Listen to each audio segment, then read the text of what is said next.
The next morning the old horse was found, without his saddle, and with the bridle under his feet, soberly cropping the grass at his master's gate. Ichabod did not make his appearance at breakfast. Dinner hour came, but no Ichabod. The boys assembled at the schoolhouse and strolled idly about the banks of the brook, but no schoolmaster. Hans von Ripper now began to feel some uneasiness about the fate of poor Ichabod and his saddle. An inquiry was set on foot, and after diligent investigation they came upon his traces.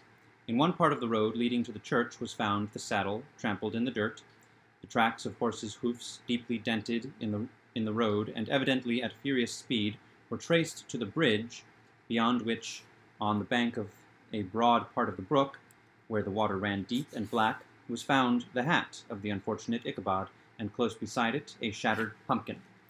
The brook was searched, but the body of the schoolmaster was not to be discovered.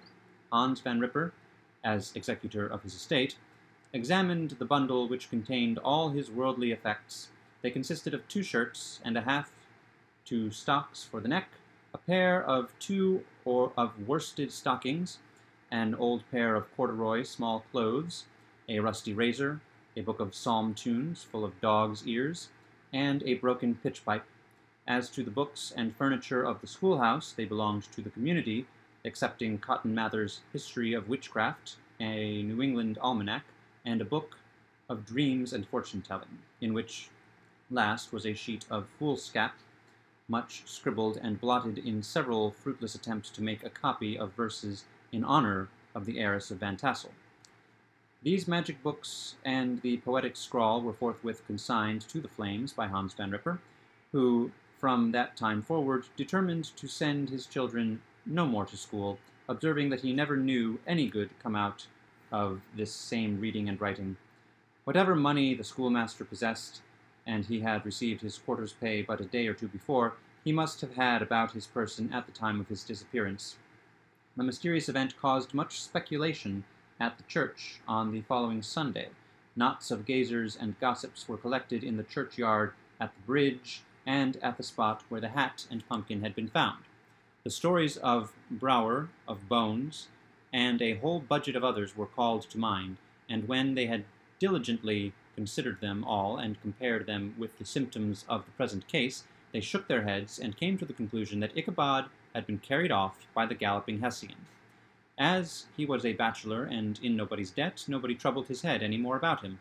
The school was removed to a different quarter of the hollow, and another pedagogue reigned in his stead.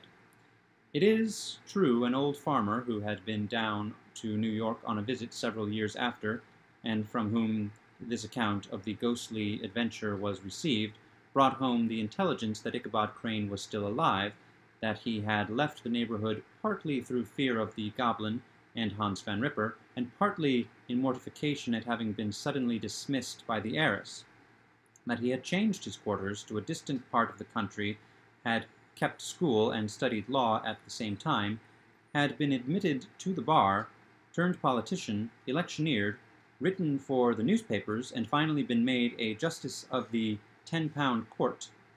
Brom Bones, too, who shortly after his rival's disappearance conducted the blooming Katrina in triumph to the altar, was observed to look exceedingly knowing whenever the story of Ichabod was related, and always burst into a hearty laugh at the mention of the pumpkin, which led some to suspect that he knew more about the matter than he chose to tell.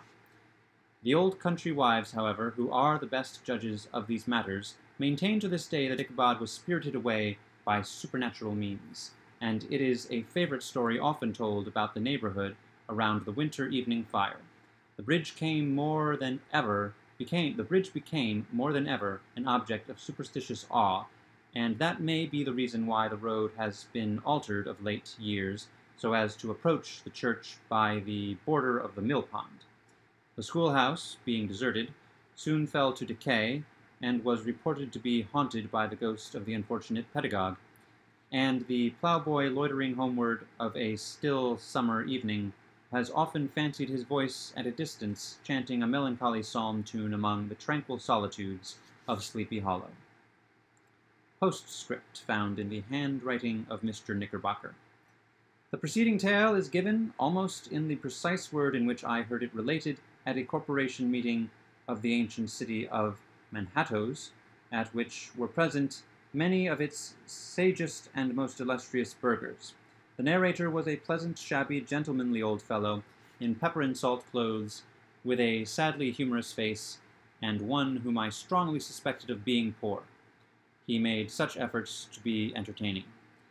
When his story was concluded, there was much laughter and approbation, particularly from 2 or 3 deputy aldermen, who had been asleep a greater part of the time. There was, however, one tall, dry-looking old gentleman with beetling eyebrows, who maintained a grave and rather severe face throughout, now and then folding his arms, inclining his head, and looking down upon the floor, as if turning a doubt over in his mind. He was one of your wary men, who never laugh but upon good grounds, when they have reason and the law on their side. When the mirth of the rest of the company had subsided, the silence was restored. He leaned one arm on the elbow of his chair, and sticking the other akimbo, demanded, with a slight but exceedingly sage motion of the head and contraction of the brow, what was the moral of the story, and what it went to prove. The storyteller, who was just putting a glass of wine to his lips as a refreshment after his toils, paused for a moment, looked at his inquirer with an air of infinite deference, and, lowering the glass slowly to the table, observed that the story was intended most logically to prove that there is no situation in life but has its advantages and pleasures, provided we will but take a joke as we find it. That therefore he that runs races with goblin troopers is likely to have rough riding of it. Ergo, for a country schoolmaster to be refused the hand of a Dutch heiress is a certain step to high preferment in the state. The cautious old gentleman knit his brows tenfold closer after this explanation, being sorely puzzled by the ratiocination of these syllogisms, while methought the one in pepper and salt eyed him with something of a triumphant leer. At length he observed that all this was very well, but still he thought the story a little on the extravagant. There were 1 or 2 points on which he had his doubts. "Faith, sir," replied the storyteller, "as to that matter, I don't believe 1/2 of it myself." D.K.